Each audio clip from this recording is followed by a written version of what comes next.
Good morning. Welcome back. So glad to have you with me. So honored to have you with me, even if there's just one of you.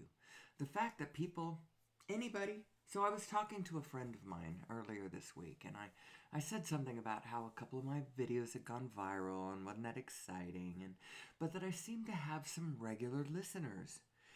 And that even if it was just a handful of them, how cool that was, that people were listening to my musings and ramblings and my teachings.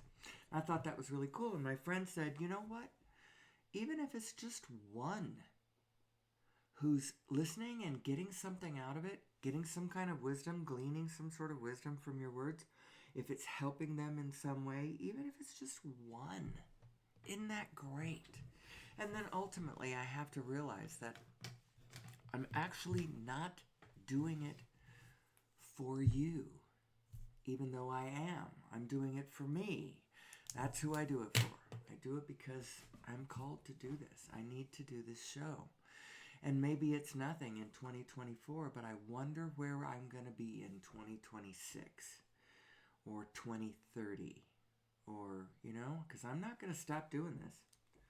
I've actually been doing it for a while. I started almost 2 years ago. Well, that's not quite true. More like a year and a half ago. I started a year and a half ago to actually make the show.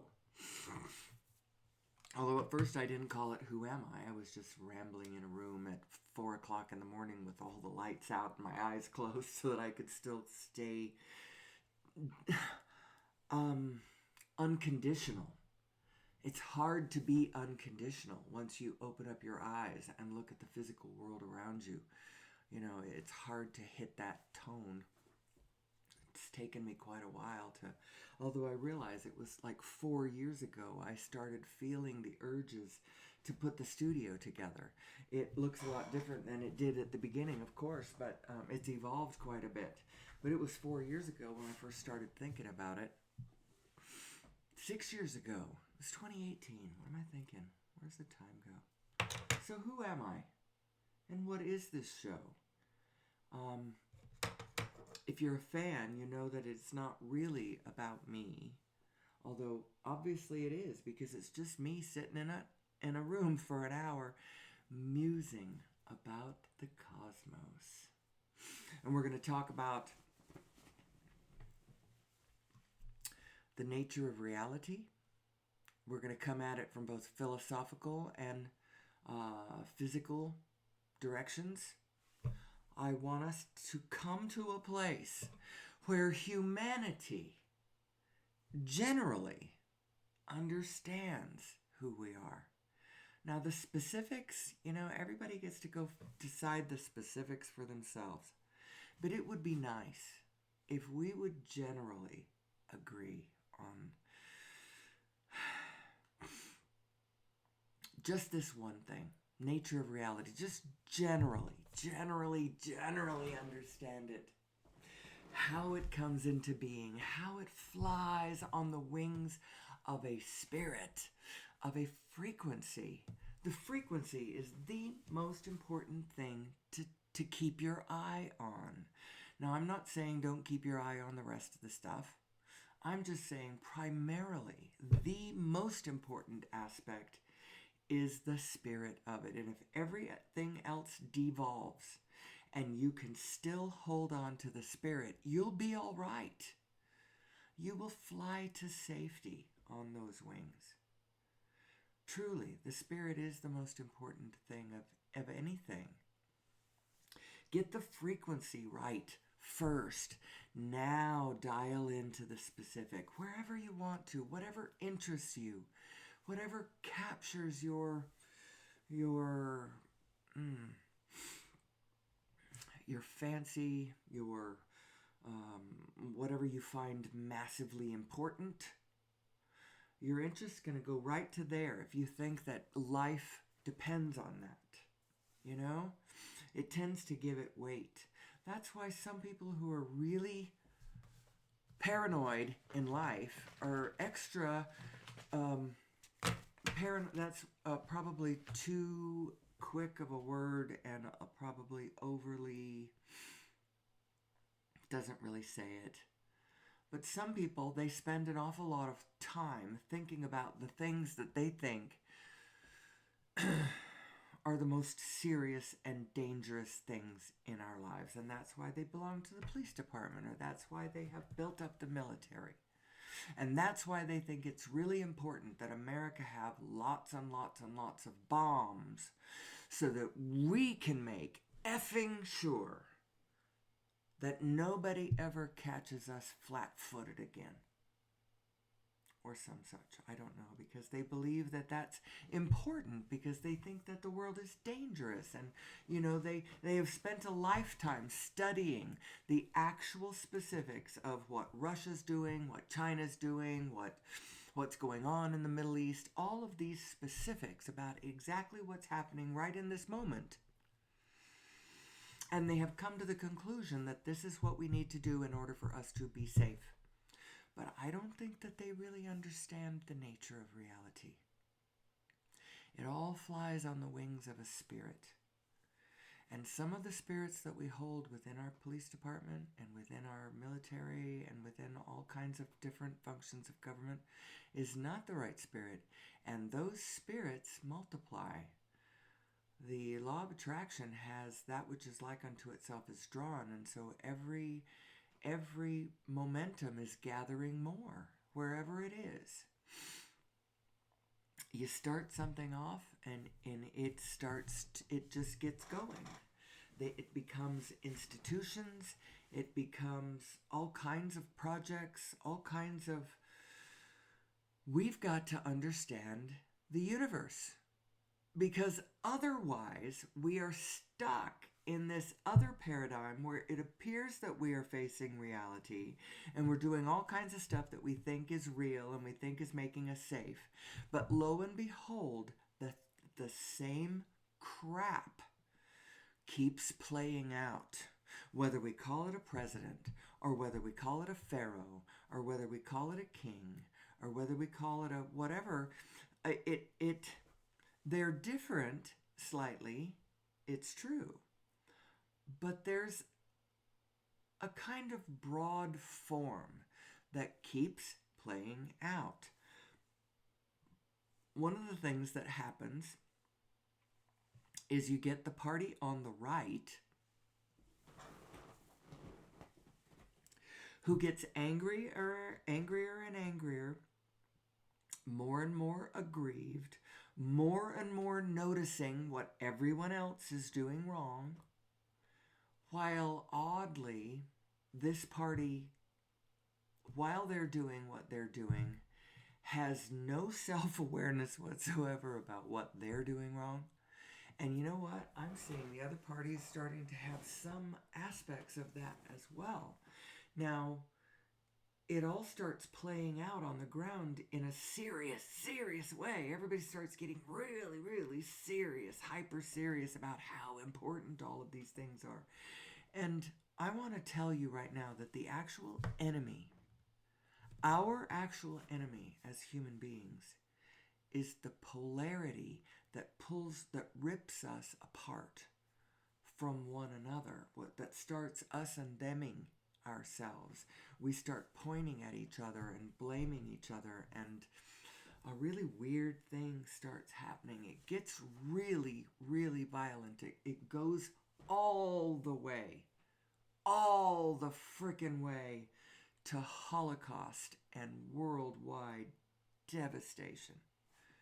Tens of millions of people dead, and horrors beyond counting, beyond imagining, happened last century that I'm telling you right now, we don't ever want to call that normal. We don't ever want to do that again. We need to understand that occurrence down to the ground. Everything from the authoritarian psychosis that played out, the field phenomenon, as the nation of Germany they didn't fall into line like in fearful, whatever.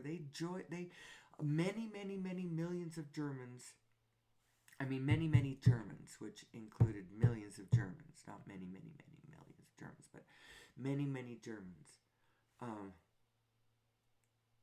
enthusiastically embraced something. Now, they didn't all fully understand what they were embracing upon the embracing of it. And frankly, nobody in the whole world knew what was going to happen, because it had never happened before. We played ourselves out on a global scale, and it was really massively horrifying.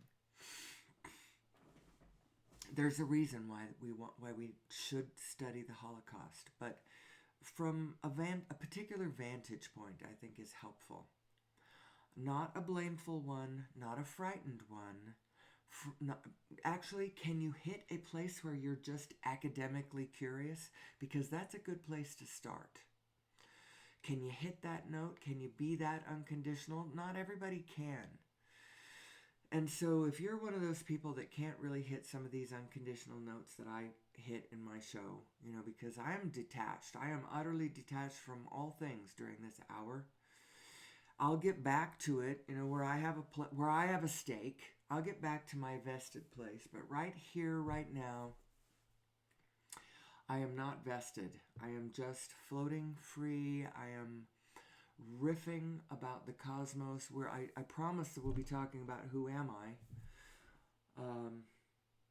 It's an academic discussion, I suppose, but there are two prongs to it. One is a better understanding of our actual nature will bring us individually to greater peace and harmony in our own lives as we line up in true alignment, in true loving, peaceful, non-judgmental, allowing alignment.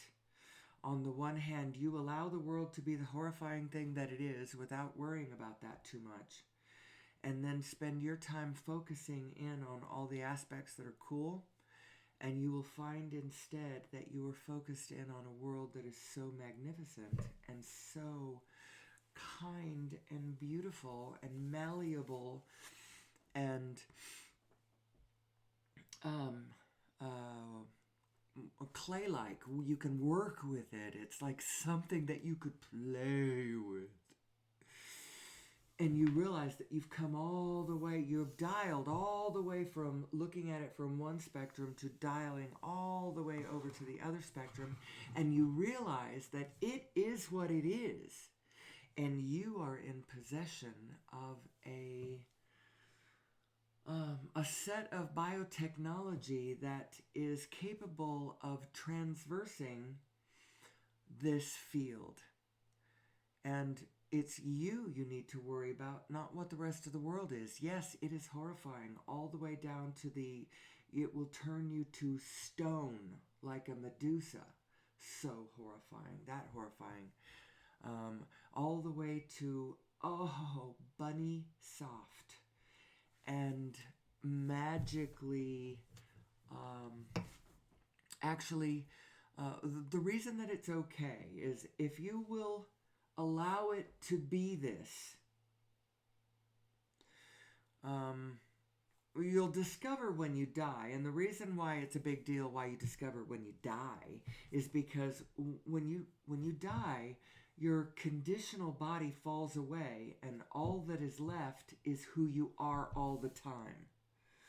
Your physical body is, you can come into a physical body, you coalesced into that, by the way. You pulled it together through your desire to be here. That's what pulled your physical body together. Now, when your physical body dissipates, all that you are all the time is still there. You are a continuum of frequency. That frequency is love, by the way. It's interest. It's, what all are the things that your unconditional self is. But you've got your eye on the project on the ground like everybody else does. Because Project Humanity, Project Life, Project Evolution, Project Planet Earth, all of these projects, we're all involved in all of that. Did you know that? We are all involved in all of this forever and ever and ever.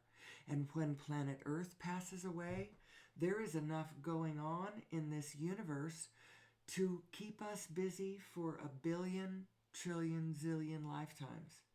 And the way it keeps expanding and the way it keeps becoming more is what it's all about. Now, bring it back down to the ground, because so we're talking about that from a cosmological standpoint. What the hell does that mean to me on planet Earth 21st century? Well, I'll tell you what, we've got a really, really, really interesting story. As human beings, we've got a really interesting story. I think this is what's happened to us. I think 200,000 years ago, we were genetically modified. For whatever reason, I don't know.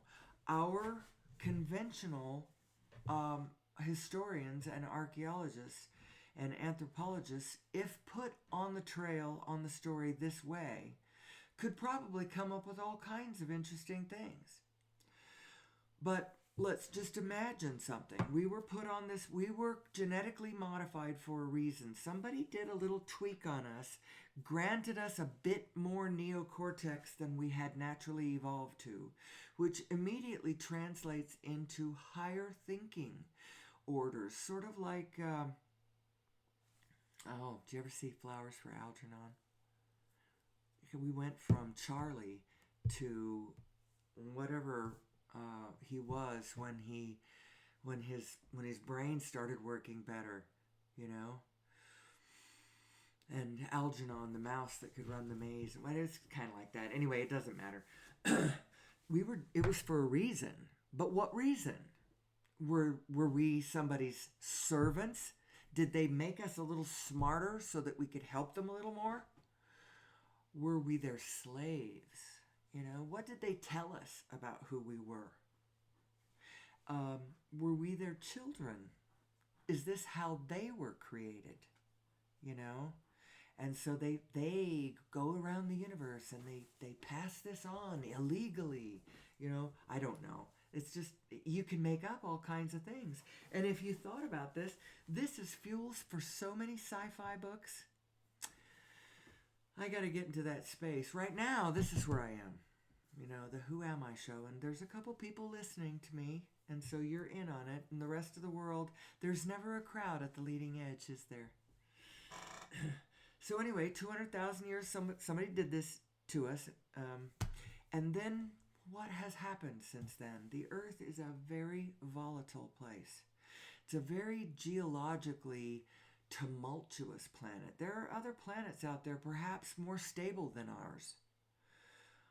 There have been things that have happened in our neck of the woods. A whole planet was destroyed at some point in the history of our solar system. That's the damn asteroid belt out there. That's a whole planet's worth of debris. And I'm not sure exactly what happened. Something careened through our neck of the woods perhaps and slammed into it. There are still rogue particles flying around. To us here on Earth, you know, delightfully, sometimes they're meteor showers. And isn't that delightful? As they all burn up in the atmosphere before. But you know what? There are bigger ones, and there's comets, big comets. I read a book once called The 12th Planet, and apparently there's some celestial body that comes whacking through this neck of the woods, this part of the solar system, every, I don't know, 12,000 years, I can't remember, 36,000 years, I can't remember how long the book, because I think the 12 I got from the 12th Planet. I don't know, it was whack, and it's probably not completely accurate, but the general idea is correct, and that is we live in a really geologically volatile side of the world, of the universe, of the galaxy, of the solar system. I don't know. And things have happened. We have cyclical warming and cooling patterns here on the planet. We call them ice ages, and then I don't know what we call the warming ones. We're in the middle of a natural one, but then our behavior is exacerbating it, and the natural one is causing other people to fight about what's causing the global warming. You know, and the ones who are burning the fossil fuels and want to keep burning the fossil fuels and know that their activity is exacerbating the problem, still they focus on the it's natural, we can't be doing all of that. The problem is the poison.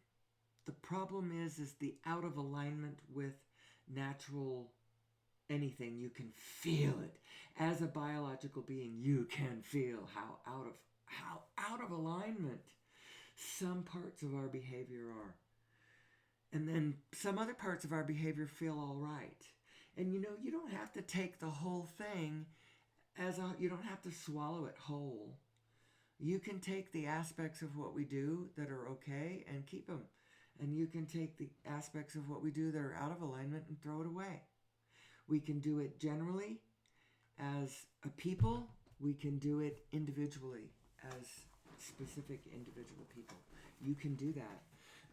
I learned that a long time ago. See, if you've been listening to my show, and if you have been, then I feel like I should honor you with a little more fullness on my story. The stories the tales I've been telling. I need to keep back with the tale of humanity. But this one, the one where I laid aside the lens of my religion and just said, you know what? I'm just going to go open-minded. I'm going to be open-minded, and we're just going to figure this out. And I went for years and years and years and years and years and years and years and years, like 60 years. It was actually more like 59. No, it was like 60 years. Close to 60 years. That was not fair, because I really wasn't seeking from the time I was a baby. 50 years.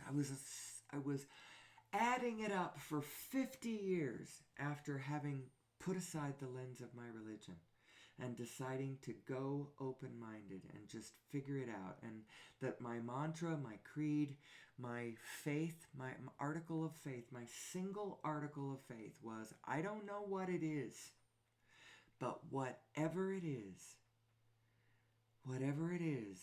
it's all right.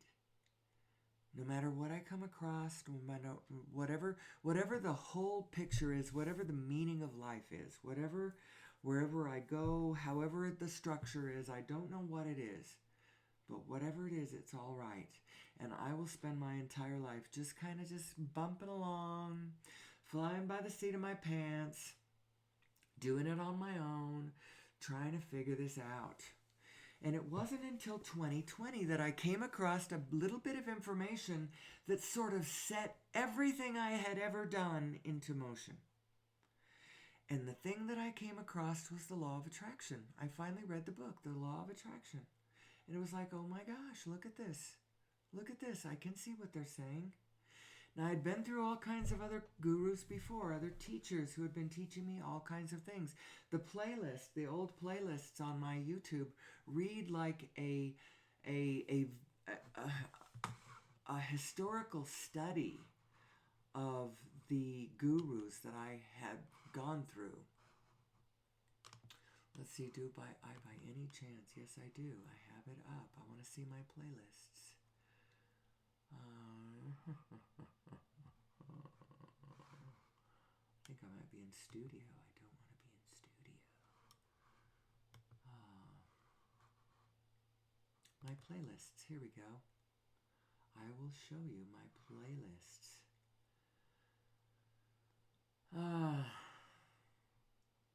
View all.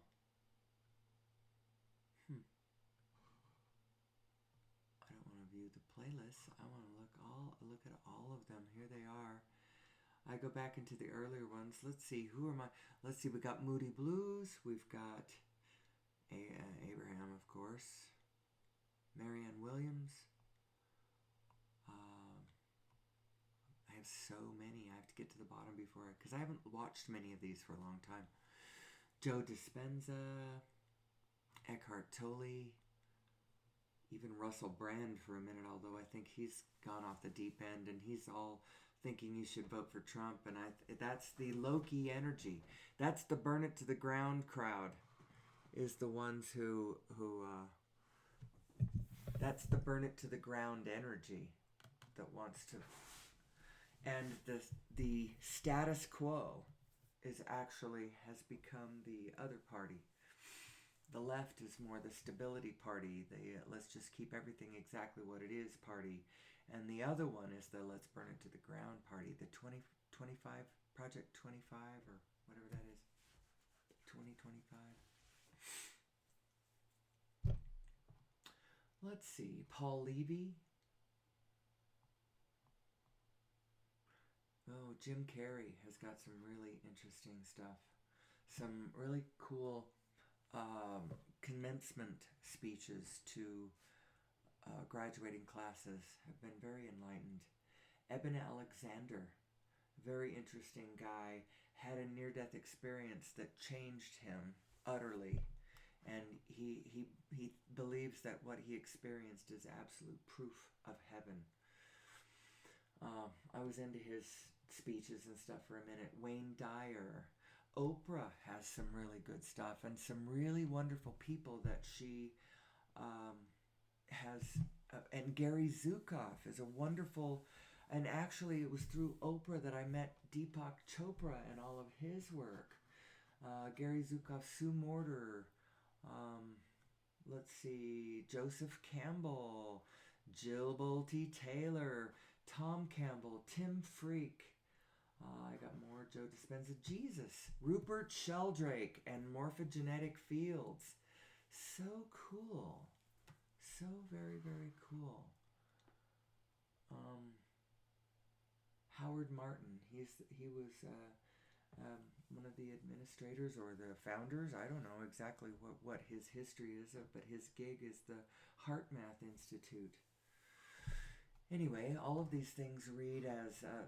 I just read through my playlists where I have all this stuff that I've collected during the years that I was, thinking about. Anyway, I finally, in 2020, when I met the Law of Attraction, I realized how... So what the Law of Attraction did for me is it set it in motion.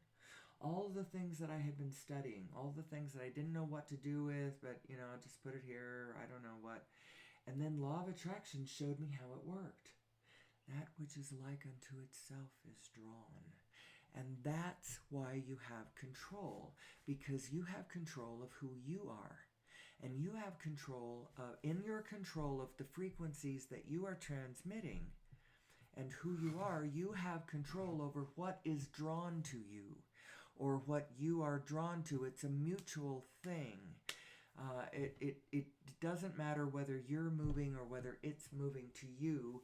Relatively speaking, it's the same motion. Einstein would tell you that, as a matter of fact. The frames moving, the relativity to each other. So if that which is like unto itself is drawn, all you have to do is control who you are. And then you can control the beautiful life that you can create for yourself as you interact with the world around you, kindly, lovingly, beneficially, productively, effectively, inspiredly, Do you hear what I'm saying? So the only thing you have control over is yourself. You literally have no control over anybody else. You think you should. You're a teacher. You should have control over your students. You're a parent. You should have control over your kids. You're a pet owner. You should have control over your dogs. Who does? Maybe the dogs a little bit. But if they break loose, good luck. Good luck trying to get them to come back to you. They think it's a game. Try to catch me, Mom, as I run into Corrales Road to die. You don't have control over anything else. Not really. There are some systems that are in place right now where certain things are agreeing with you and they appear to be under your control, but ultimately you have control of nothing fully except for yourself. Now, from that beginning, if you stay in alignment with who you really are and what you really care about in this world, you will have a great deal of influence over the rest of the field around you due to other people. Well, it's like Abraham says, those who are in alignment are more powerful than millions who are not. Millions out there who are flailing in, negative conditional ways don't have very much power. And their flailing and their negativity is a good indication of that. That's why they are flailing, and that's why they feel negative. Because they are not exerting any power in the field. And they know it.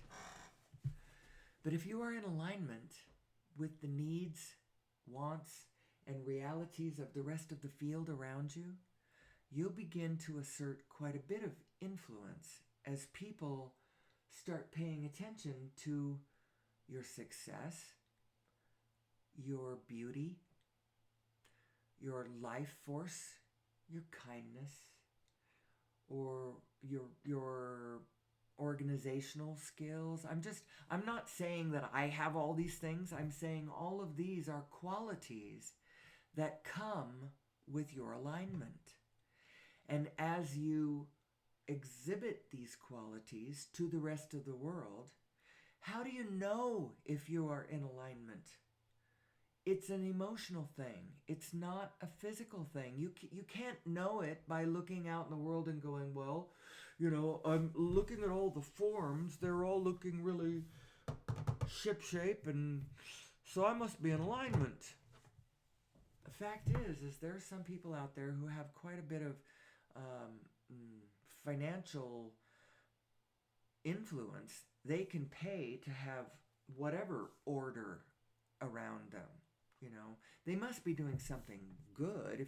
If you are at least financially successful, there is something you're doing right. Now, even Vladimir Putin is doing something right.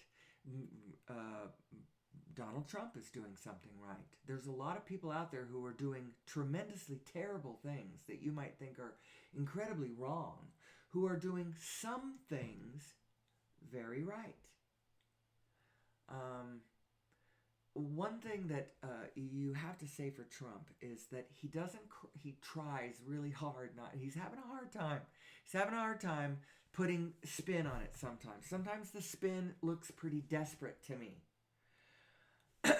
But he tries very hard not to cross his own energy stream. He does not self-criticize. He doesn't self-criticize, and all of whatever the trajectory of the momentum that he's working on, and for the last 20 years it's been president of the United States, trying to get there, and then maybe not 20 years, but he probably was thinking about it 20 years ago. Didn't actually run for when did he run? He started running 10 years ago, I guess. What is time anyway? Who am I? Who am I? Who am I? And what am I doing here on planet Earth? I also tell you that the other thing that this topic is going to give us, one is a psychological understanding of your own life, your own emotional configuration. What is the meaning of your emotions, and how do they relate to your thoughts? What the heck do your thoughts have to do with your emotions? They have everything to do with it, because it's actually a relative read between your two minds, your source mind and your physical mind, that is giving you that sensation you're even calling negative emotion. you need to be in alignment with your greater self. Your greater self is not like a god who's like on a Mount Olympus way, way, way far away that you can pay attention to or not. And it's not something separate or other than you. It's you. It's what you want. It's what's good for you, but it's what's good for you and what you want, not what somebody else wants for you. That's who your inner being is. Your inner being is all that you want, everything that you want. And it turns out to be along lots of noble spirits, you know, justice and honor and grace and honesty and integrity. All the, I don't know what the Boy Scout thing is. They're pledged to all of that, and you roll your eyes and you're like, who wants to do that? Burn it to the ground. That's the Loki energy side of you. We are this binary self. We need to get used to that and recognize it and start playing with it in the right way. Start trying to figure out a way to lean over into your positive self somehow, because she's who you really are, and she's the one trying to whisper with her will-o'-the-wisp, siren call. Come this way, come this way. All that you want is this way. And if you can understand that it's an unconditional thing, and she's pulling you towards the love, the connection, the pull of the shared point, that win-win position where you realize that you are one with the rest of everybody else. And you are not going to be okay in this world unless everything else around you is okay too. We all are in this together, and we all need to work together to make sure that the trees are watered and that the birds are fed this year, and that we don't kill all the squirrels and call them vermin. That we pay attention, that we delight when the hatching of toads happens earlier this summer, because we had a little more rain than usual. And how did that make your heart sing? You hear the packs of coyotes in the village that you live in that has vowed not to handle their animal problems lethally, but figure it out in some other way, how to let us all live. And even though that's kind of a pain in the ass, because how many chickens have I had murdered by coyotes? Quite a few. And it has caused me to get cleverer and cleverer about how to give my chickens freedom, and yet get the parameters secure the parameters so the coyotes can't jump over the wall. And I don't have chickens now. My husband just retired, and so we wanted to travel a little bit. So I let my last chicken, I adopted out my last chicken to my neighbor who does let her chickens run wild. I have not asked her in a while whether Susan is still alive. If she is let's see, how old is she? 8? She's getting up there. 8.5, actually. Old chicken, not laying eggs anymore. So I have digressed. I have devolved into a little bit of an eddy. Let's see if I can find where I was. Oh, the second part of my whole presentation has to do with a better understanding of who we are and this field that we abide in, that we swim in, this matrix that we are all a part of, this quantum field, at the 0 point energy field. A better understanding of that is going to allow us to plug our society directly into source energy. And you know what? If our collective, what do I want to call this? Who is our collective self?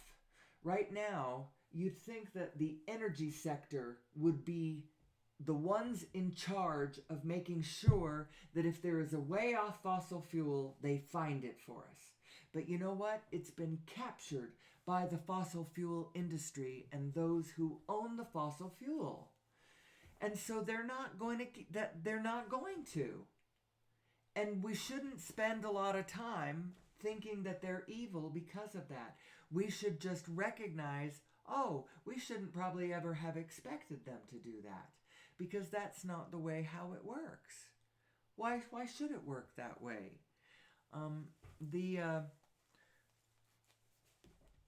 So I want to bring up a word here, but I don't want anybody to have a knee-jerk political reaction to this. The word is fascism. And what fascism actually is, so don't put any judgment on it, good or bad or whatever. We're just talking about it like the pharaohs of Egypt or whatever. If I was talking about the structure of the government of the pharaohs and the systems, the way they organized work and how they did accomplish this and that and the other, you wouldn't have any emotional reaction to it, right? Well, feel the same way. I'm going to talk about fascism. What fascism actually is the tendency of the government systems and structure to unite with the current economic systems and structure and reality on the ground and set it into stone and sort of work with each other. And to a certain extent, that wouldn't be a bad thing, that tendency for those two things to come together and become solid, that would be a great thing. Except for the fact that a whole lot of what we have created is not in alignment. It's not in alignment with who we are. It's not in alignment with the rest of the field. It's not life sustaining to the rest of the field. And so it cuts too many of the threads of life around us. And it is not acceptable in that manner. It is certain. Everything has gotten us to where we are right now. I do not want to curse the vehicle that has brought us to where we are. I want to bless it and then get out of that vehicle and into a better one. It's sort of like, the futility of railing against whale oil. It just wasn't going to be sufficient for humanity's needs any longer. And fossil fuel is the same way. It's exacerbating our, excuse me, I got my morning throat toad going on. I'd call it a frog, but we don't got a lot of frogs around here because I live in a high desert. More desert than usual the last month. It's been a month since we've had rain. And I pray for rain. I don't know how to do it. I know that there is a way to do it. You could connect to this field and you could get it to rain.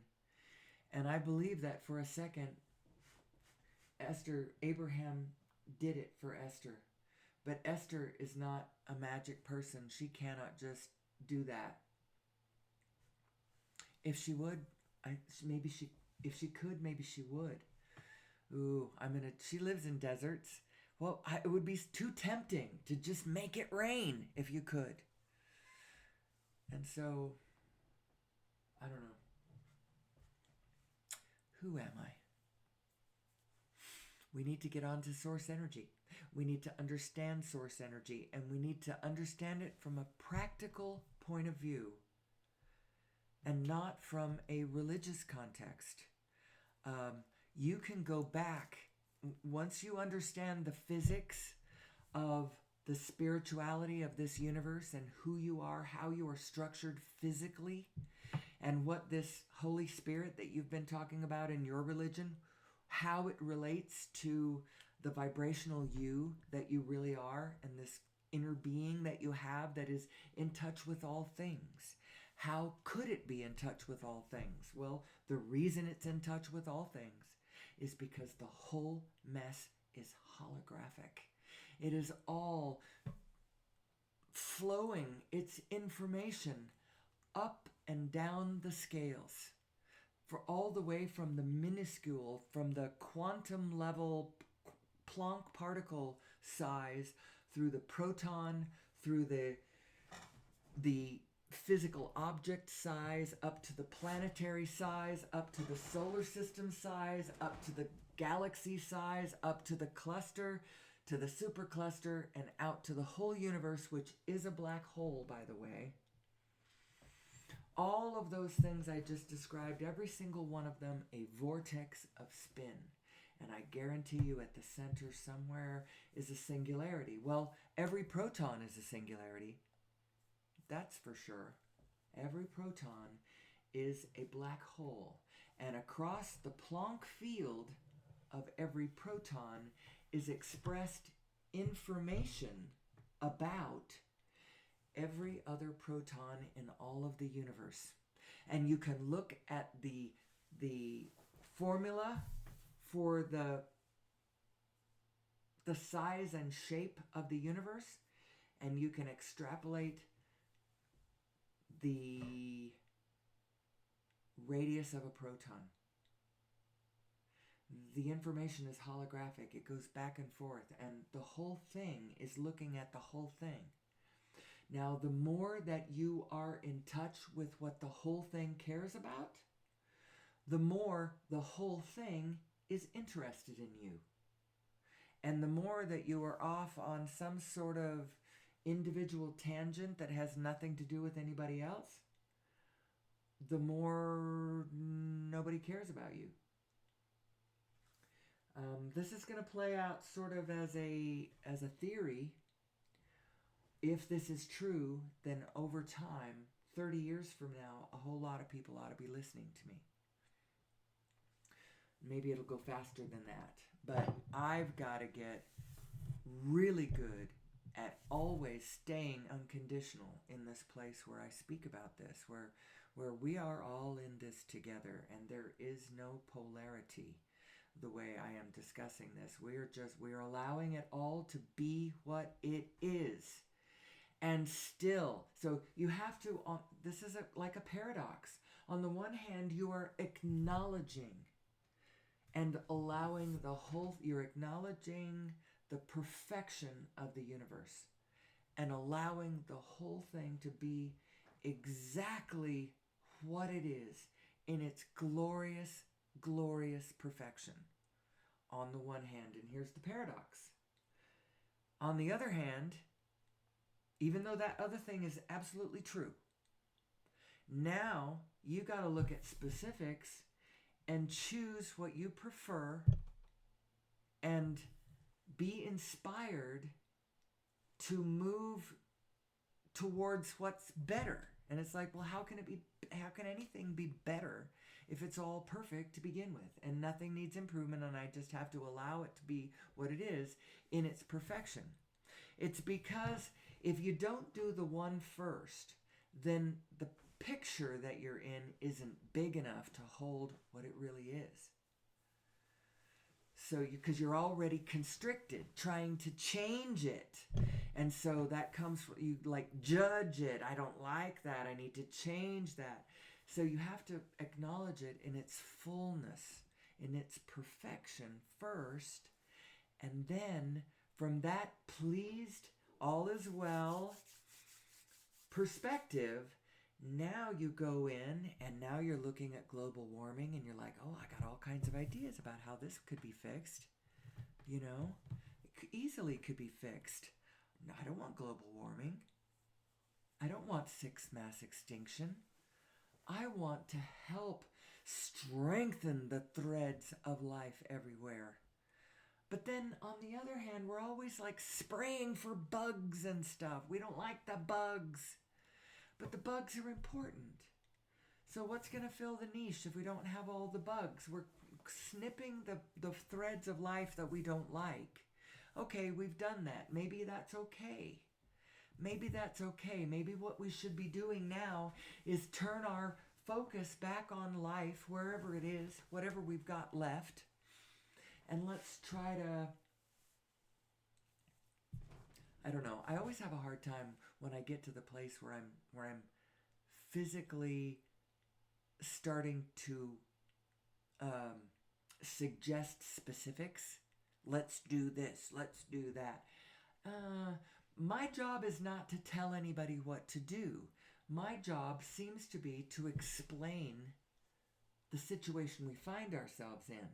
And I want everybody to rethink where they think they are and how they think it works and set out in a fresh way. You know, if you keep hammering it from where we've been hammering it, we're going to get the same crap we've always gotten.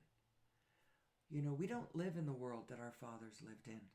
We don't live in the us and them world that our fathers lived in. We live in a world where our minds are touching beings all over the planet. And we have a much better idea of who we are now than we did back in 1945. Much better idea. Much better idea of who we are and our connected nature and our even the expression of... So when I first started thinking about consciousness studies, and I'm watching The Power of Myth back in 1988, and you know, Bill Moyers is talking to Joseph Campbell, and he says something about, you know, scientists or did he say scientists? Did he say scientists are openly talking about, or I don't know, some kind of people or openly starting to talk about the C word, consciousness. They're starting to talk about consciousness, and he almost went into whispered tones when he's talking about this and talking about the planet as a whole organism, the Gaia, and it's fresh, it's brand new. You don't realize how out there that was in 1988, how on the edge of things, how edgy that was back in 1988 to be thinking that way, because most people weren't. And now consciousness all over the internet, gurus, teachers, how many healing, Reiki healing, guru healing, yoga teacher training, it's all over the place. And people are trying very hard to put it together in a way that makes sense, that puts the whole world together for them. How do you do that? But the whole point of me saying that was just how far we have come. How far we have come in the years. And now we're at a place maybe where maybe we can understand who we are, and maybe we can be trusted with free, clean energy for everybody. I'll tell you some cans of worms that are going to be opened when this happens. People are not going to be beholden to the group the same way, because they're going to be able to take their collection of technology and their pile of money or whatever. It is going to change the value of money, because right now the petrodollar is the center of it. But you know what?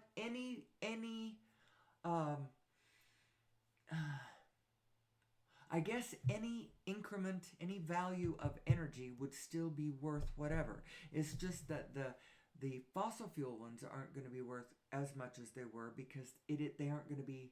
Energy is not going to be as rare. And it's not going to make sense anymore to dig up anything expensive and refine it, and when free, clean energy is right there. When it gets developed, it's going to trump everything else. And everybody's going to want to be on the free, clean band. And it isn't going to be that many years before the carbon footprint idea is a thing of the past. And our planet really is very, very...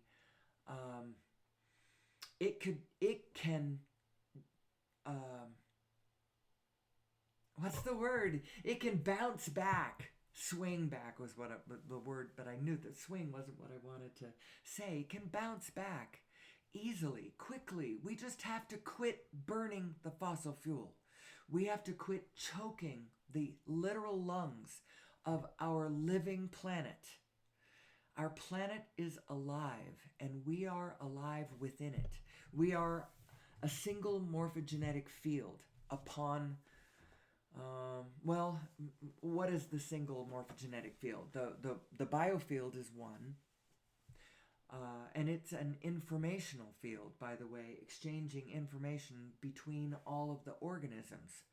And the organisms taking care of all the different functions of the processing of energy and life and intention and motion and desire and all of that. That's what the biofield is. And the human the human thing is a single morphogenetic field also. We could talk about that for... I would refer you over to Rupert Sheldrake, who has spent his life studying morphogenetic fields. And it is all quite interesting. A lot of things, everything has a morphogenetic field. Like, well, I don't know about everything, but like, for instance, Norwegian rats in one part of the world taught to do a maze. Now, it may be difficult for them to do that maze at first. They can't do it. It takes them X amount of time for those Norwegian rats to work such and such a maze. Now, once they finally break the maze, obviously the rats who break that maze code are going to run that maze more quickly. But the odd thing is that once one group of rats have broken that maze, a different set of Norwegian rats in a different part of the world working the same maze for the first time can now work it more quickly. Crystals grown in a laboratory in one part of the world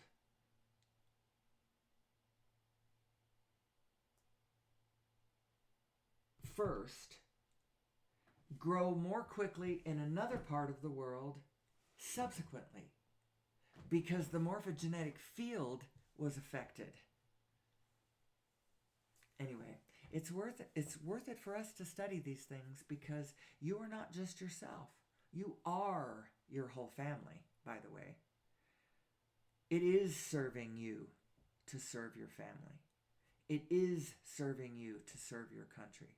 It is serving you to serve your village and your whatever. And to be able to see yourself as a bigger than yourself is a good skill. Now,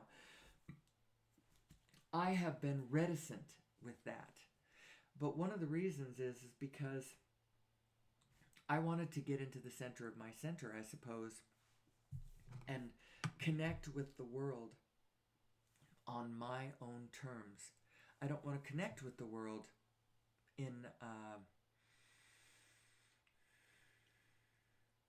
organizational structures that I do not fully agree with.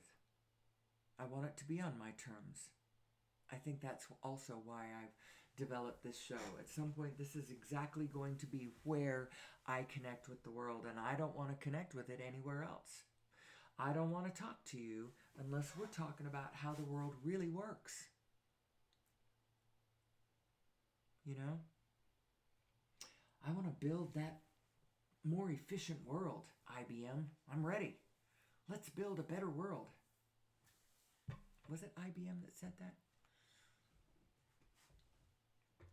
Anyway, I see I'm coming up on my hour, so I don't need to talk about this much longer.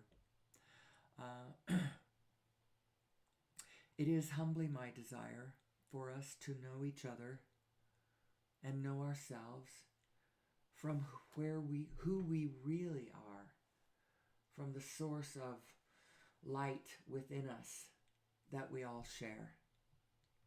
It is also my sincere desire that we can heal the wounds on planet Earth, the wounds that have been inflicted on the rest of the creatures that we share our beautiful, blessed planet with. It is my humble desire some day, somehow in my lifetime, I would like to see many of those wounds bound up. I would like to hear on the news that for the first time there are today more species on the planet, more new species on the planet today than there was yesterday, instead of the other way around. That is my humble prayer, my humble desire, and it is to that end that I do this show. I do not know how it can have any effect on the greater field, but it is my hope and prayer and my faith that it can. And so I will be back again with you tomorrow to do the same thing for another hour until a week from tomorrow. We are going up to Oregon, and I don't think I'm going to take the show with me. I could. I'll decide whether I want to try. In any case, until tomorrow, be safe, be well, be kind. Love your neighbor. He is your unknown self made visible. Be good to yourself primarily, because it is through yourself that you see and experience the rest of the world, and you matter. You matter. Do not sacrifice yourself for the whole. Find yourself for the whole. Find your happy thought. Find your wings to fly. Actually, if you remember Peter Pan, he had to find his happy thought so that he could fly again. It's all these things and more and more and more. We live in the coolest universe. Let's spend all of our time focusing on how cool it is and how we can use the cool to fix all of our problems, both real and imagined, here on planet Earth. And until tomorrow, do your best. And as always, may the source be with you.